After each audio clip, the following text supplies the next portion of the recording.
7 hours on Zillow. Hello, hello.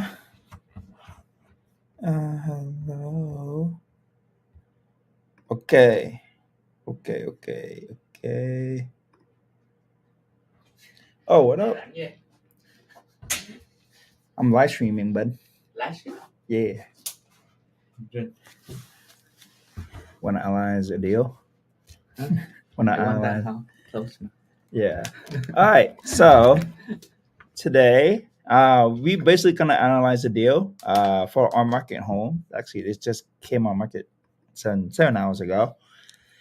See if it makes sense as a long-term rental, what kind of strategy you're gonna do, and how the number gonna work it out. So, all right, let's take a look at the house itself. So the house is located in Winterpark.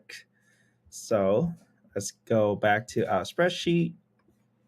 And I kind of put right here on the left side, kind of like the checklist I usually use for me to run the number to figure it out if this is a buy or if this is a no buy. I look at first the locations of the properties. Um, are there close to any amenities or any crimes, any good locations? Then I will basically take a look at the property condition itself, see it there's any work, there's how much does it basically need to be fixing up, totally all the costs, stuff like that.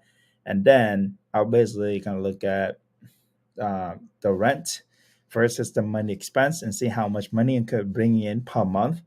So basically what's called cash flow. So if you make money every month, that's cash flow. So if you're going to make positive cash flow or not, and play around with the number and see, what can I do to make this property cash flow. So the first thing first, let's take a look at the locations. The number one thing that I only want to do anytime you want to deal with a Florida is taking a look at the flood zone. So Florida, of course, everyone knows there's hurricane, there's floods. So you can only just look at the FEMA map. And the FEMA basically map to tell you where all the flood zones are. And this one basically tell you by the address. So let's just put the address on here. And this is in Orange County. Okay, cool. So it show you right here. Anything that's zone A is bad. Anything that's zone AE is bad. So anything that's basically A, B, C, D, E, F, G, all the different letter is bad. The only thing that's really good is flood zone X. So X is good. What I mean is, the reason why I tend to avoid all the flood zone area. One is flood, of course. Two is if you are in a certain flood zone and you own a home here, and you have to buy it using finance stuff like that, you gonna have the lender or the one that's gonna hold your loan gonna require you to have a flood insurance to be purchased on top of their homeowner insurance. That's is costly. That's an extra cost I can just avoid. So I like to just avoid flood zone in general. So that's a good checkbox right there. After that, I like to walk the street. So even though this is actually just right out the street from where I'm here, and I'm lazy, so what you can do is just do street view and see where everything is. So the property is located right here. Aloma Avenue look like one of the main streets. So one thing is good, it is off the main street. So that's good. I don't like the home next to a really super busy street. It's actually really hard and super loud. It's really hard for you to say if you want to resell the home. A lot of people don't want to live right next to the really busy street. So that's make it a lot harder for you to resell a home too. It's right next to a video game store. That's dope. What else? Right near Chick Fil A. That's what I like. Right near Chick Fil A. Right near Target. Right here. Right here, a bunch of foods, a lot area. Right next to on Carl. uh, so yeah, no, this place I think is pretty good. Another thing is Take a look at the street. That's a little dude right here. You see it? Look. All right, let's check out the house. Where's the home? Right here. Here. So what you want to do is do sheet view. You want to take a look at, walk around the properties, walk around the neighborhood, and see, you know, spots. Basically what you want to look for is any sign of abandonment on people moving away. So any sign of, say, front yard is basically being unkept, abandoned cars parked on the street for a long time, or anytime you see, boarded up windows, that's also a bad sign.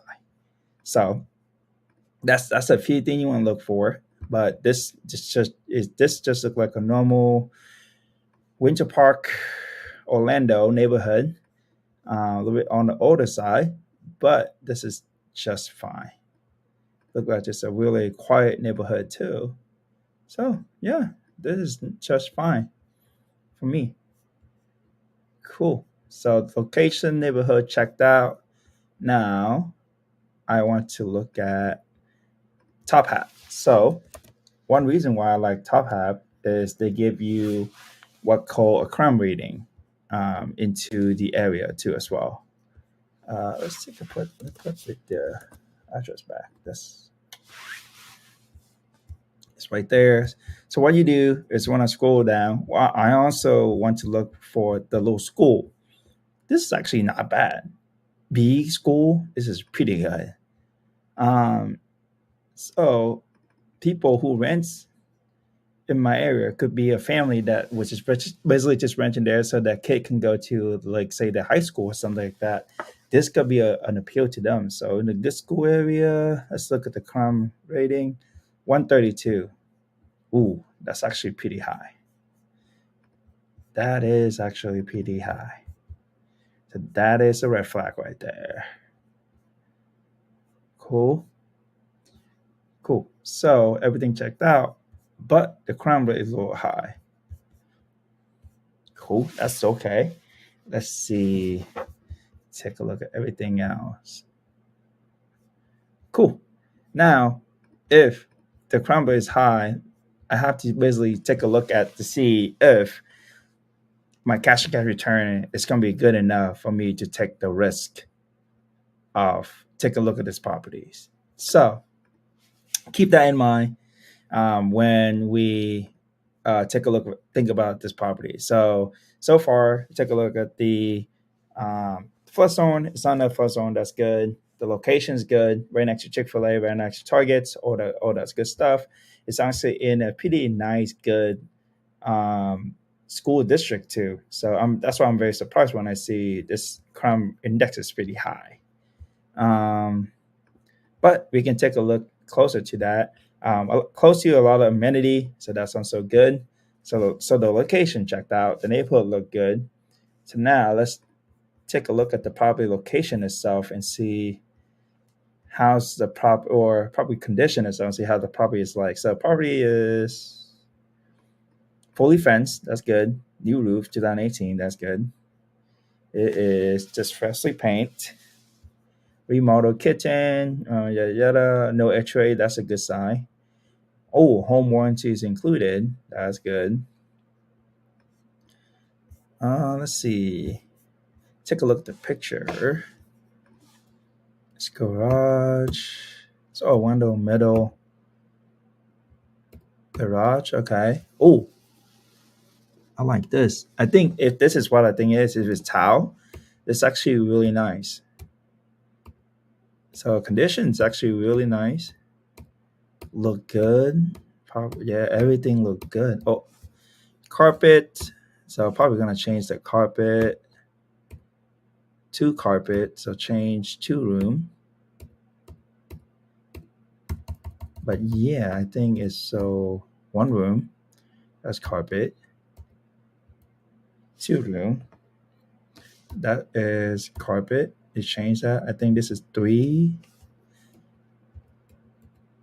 Yeah, so need to change that carpet on three room, which is not too bad.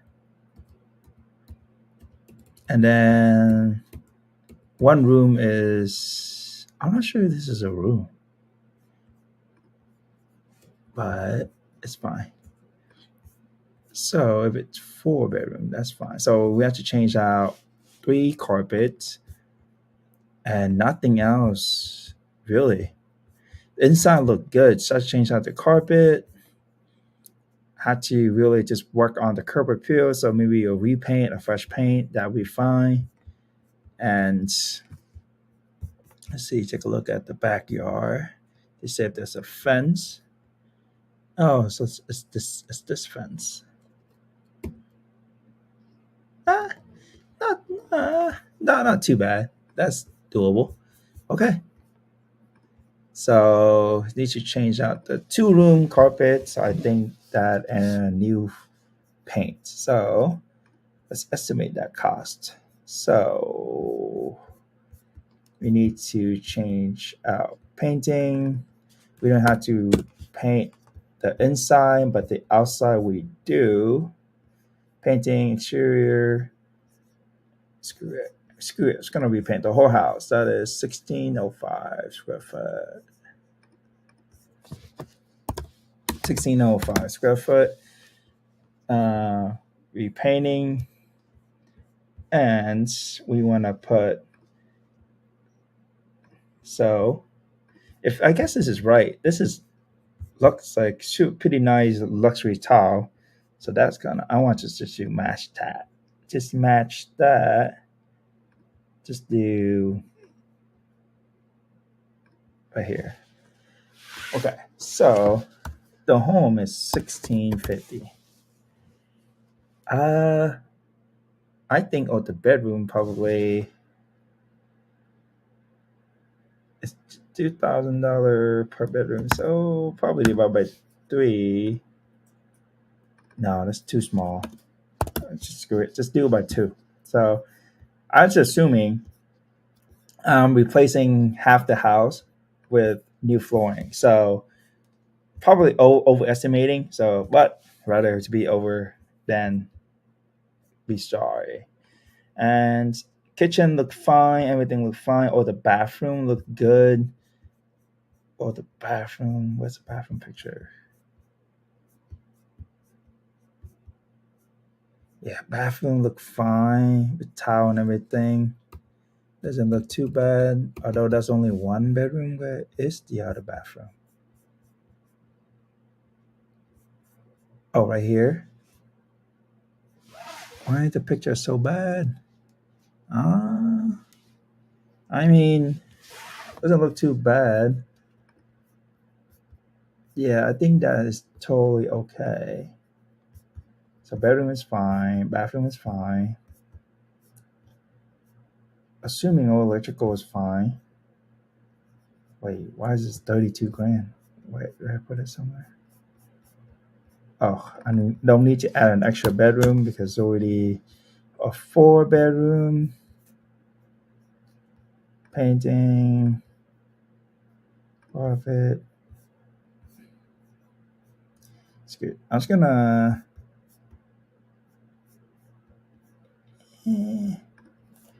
Should I do it? Looks good. Let's go do 1 bedroom remodel and see what's up. That's $8,000. So, assuming, okay, let's do 2 scenarios. So one, I don't have to do this. So if I don't have to do that, I only have to basically save for basically $15,000 for the actual home itself. In terms of changing of the carpets, repainting the outside to make it a lot look nicer, and that's pretty much it. Don't have to do anything else to home. And let's confirm everything is right. So let's take a look at the permit county. What county is this? This is in Orange County. We are in luck. So if you're in Orange County, Florida, you can basically Google Orange County property public appraisers right here, and property search. Enter in the address of the home. So that is right here. it will pop up. Search for it. It will show you all the legal stuff that about on the home. So property features. It is, yep. So it is a 4 bedroom, 2 bath, but I can also check the permit. So right here, you can see that. Click on it, and I can see all the permit that's being pulled. So roof is 2019. Actually, that's not 2018. That's good. So it say that basically there's a work on the home that's being re-roofed back in 2019. So the roof is actually 2019. That's good. How about what's this 2018 work? Replacing windows. Okay, so the window is new. That's good. And then there's another roof from the 2018. Oh, I see. So replace, complete. I see. Cool. So everything is checked out. There's a new roof, 2019 actually. Windows nice. Windows new. Everything's good. Cool. So now we're done with the property condition. We're done with the property rehab. Now let's take a look at what type of number we're looking at for this deal. So this home is listing at 399,900. 399,900. I will get a loan for this, say 20% down. What is the rate right now? It's about 7. I'm just gonna underwrite at 7. Cool. And let's take a look at all the insurance and all the other costs. So Zillow and Realtor.com have this one pretty unique thing where if you go any for any home that's on the market, there's a thing called monthly payment estimator, calculator, stuff like that. They usually have this estimate, the monthly cost of property taxes and property homeowner insurance that they estimate. Generally, it's pretty spot on because all the data that they got. So property insurance on a property tax is 273. 273. Property insurance 140. But I like to add 20% to that because landlord insurance is more expensive than homeowner insurance. HOA, there's no HOA. Property management, I basically would do 10% because generally that's how much it costs. We also add one more percent just to account for the tenant placement fee, which is about uh, the first month of rent. So just added 1% onto that.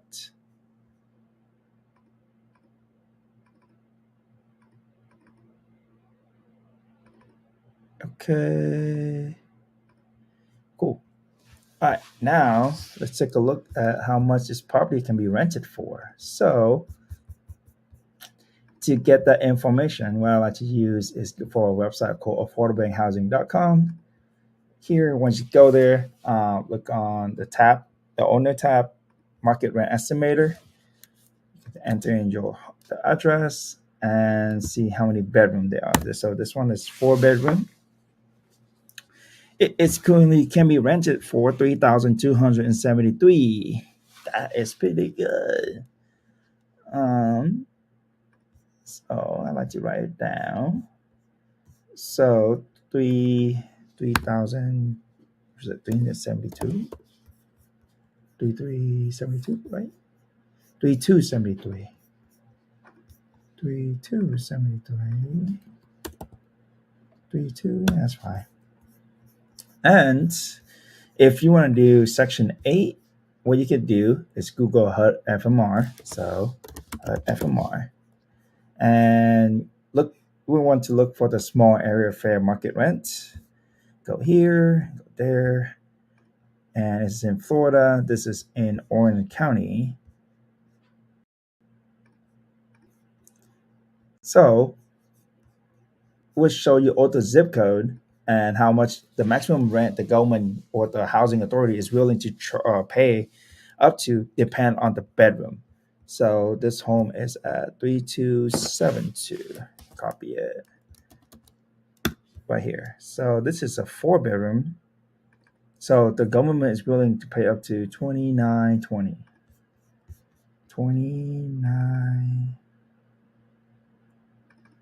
29, 20. Cool.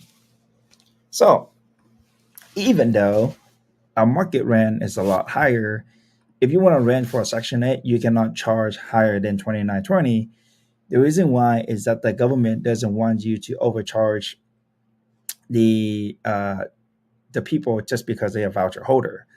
Um, so I think it's more profitable for me to do 32, do the market rent right here normally. So, oops. So that is, how much is that? 20, 32.72, 32.72. Okay, so with that, 22.72 as a loan, as a rent payment every month, and we have about $400. So with property tax, property insurance, about 441. And after that, we want to put 10% towards basically our saving. So it's in case we have another deal, we can save for it. There's no HOA, property management vacancy. So that after all that expense, we are at about negative 2.81% cash and cash return. And that's at 7% loan. What if, so now, what if I can get the property at cheaper price? So 370 is still 1%. How about 350? Okay, at 350 I break even. Cool. 350 and it just went on the market. So it's not too bad. 350 and I break even. Okay. What if I would do what if I do self-manage instead of hiring somebody? And this certainly become a four about almost a 5% cash and cash return. Cool. What if I get it at 350, but I do higher down payment, say 35%, it will go up to 6% the cash and cash return. Okay. So say if I do self-manage, do 35% down, and the seller does not want to sell me for 350 because it's $50,000 below market value, and there was a price increase by 10K. Wow. So let's say 390 minus, so what if I just do 370? 370, and I do self manage, and I do 35% down. That would basically would be a 5% cash and cash return. There you go. Then it's actually maybe a buy for some of you.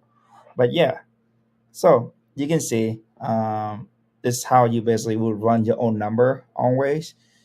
Figure out what's the rent is, what's the current rent, and what's the current expenses that you have to pay. And then after that, you can basically just play with the number, play with the down payment, play with the price, play with, whether or not you want to do hire a property manager for you to manage for you. That's basically 10% every month. So you can play around all those numbers, just figure it out, see if this could be a deal for you. Yeah, pretty much it.